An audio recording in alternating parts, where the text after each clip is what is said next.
Скажи, будь ласка, як тебе звуть? Аня. Анечка. Ань, а ти знаєш, хто такі військові? А скажеш? Да. Хто такі військові? Це такі люди, які захищають нашу Україну. Молодець, ти знаєш. А що вони роблять кожного дня, щодня?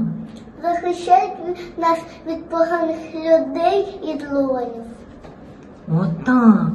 А якби ти от йшла по вулиці і зустріла військового, що б ти йому сказала? Дякую, що захищаєте нашу Україну. Молодець.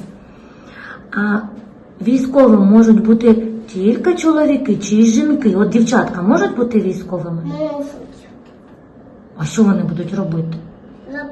запускати дрони. Молодець. Дякую тобі.